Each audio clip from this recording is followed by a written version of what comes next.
Now we are performing experiment of Callendar Griffin bridge. Callendar Griffin bridge किस लिए use होता है? जो हमारा प्लैटिनम रेजिस्टेंस थर्मामीटर है उसका टेम्परेचर कोएफिशिएंट को निकालने के लिए हमारे को कैलेंडर ग्रिफिन की जरूरत पड़ती है।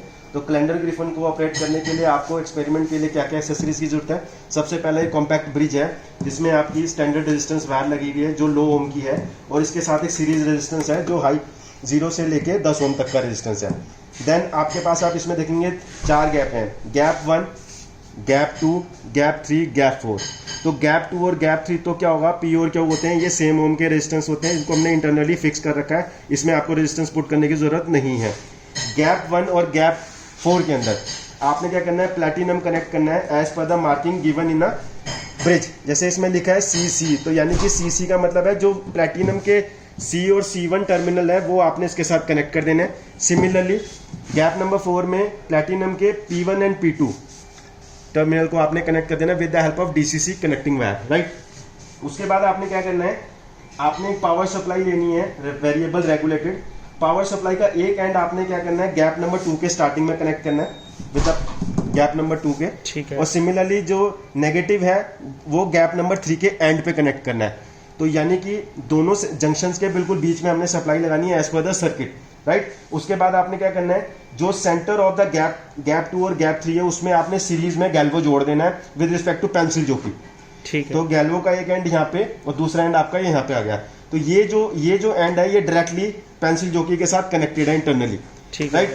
अब ये तो हो गए आपके इसके कनेक्शंस। अब हम लोगों ने इसको परफॉर्म कैसे करना है, इसको परफॉर्म करने के लिए सबसे पहले हम इसको रूम टेम्परेचर के ऊपर ऑपरेट करेंगे। तो रूम टेम्परेचर पे ऑपरेट करने के लिए क्या करेंगे, सबसे पहले आपने सप्लाई ऑन कर दी। सप्लाई ऑन करने के बाद सारा डायल आपका मिनिमम है। मिनिमम करने के बाद यहाँ पे गैल्वेनोमीटर को देखेंगे और ये पेंसिल जॉकी को यहाँ पे कनेक्ट करेंगे। कनेक्ट करते ही आप देखेंगे galvanometer will give some deflection. तो with the help of variable power supply make deflection infinite, right. उसके बाद आपने पूरे एक्सपेरिमेंट में सप्लाई को छेड़ना नहीं है, राइट। उसके बाद आपने क्या करना है, दूसरे एंड पे लगाना है। अब आप देखेंगे कि एक तरफ और दूसरी तरफ हम जब कनेक्ट करते हैं तो गैल्वेनोमीटर एक ही तरफ डिफ्लेक्शन दे रहा है, जस्ट बिकॉज ऑफ दिस कि हमारी चारों आर्म ब्रिज की बैलेंस नहीं है। तो आपने क्या करना है, बैलेंस करने के लिए सबसे पहले ये जो रेजिस्टेंस डायल है R, इसको 2 ओम पे सेट कर देना है। अब जैसे ही आप इसको 2 ओम पे सेट करोगे तब आप देखोगे कि गैल्वेनोमीटर दोनों तरफ डिफ्लेक्शन देगा। देखो side A and side B दोनों तरफ ये इक्वली आपको डिफ्लेक्शन दे रहा है। अब आपने क्या करना है, गैल्वेनोमीटर को इधर से देखते जाना है और इस पेंसिल जॉकी को स्लाइड करते जाना है जब तक आपका गैल्वेनोमीटर 0 नहीं हो जाता। जब पे 0 हो जाएगा that is called the null point of the bridge. तो ये आपका बैलेंस हो गया, that is the reading is 26 is 0 from 26। तो जो इसका पर डिवीजन है, इसका पर डिवीजन की जो वैल्यू है वो मैनुअल में गिवन है, दैट इज 0.022 ओम। तो जितने डिवीजन आए उसको उसके साथ मल्टीप्लाई करना है और यहाँ से जो रेजिस्टेंस है इसको ऐड करना है। तो यानी कि आपका टोटल वैल्यू आ गया है 2.6।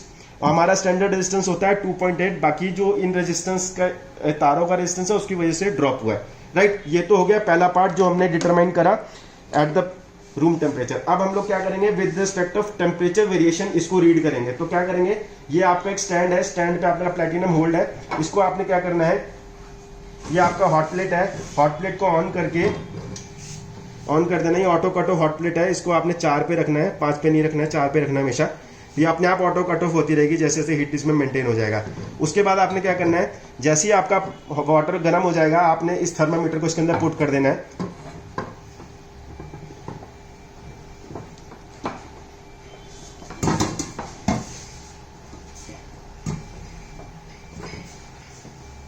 अब आपने क्या करना है, जिस टेम्परेचर पे आप इसको रीड कर रहे हो उस टेम्परेचर को नोट कर लेना कि किस टेम्परेचर पे आप इसको रीड कर रहे हो।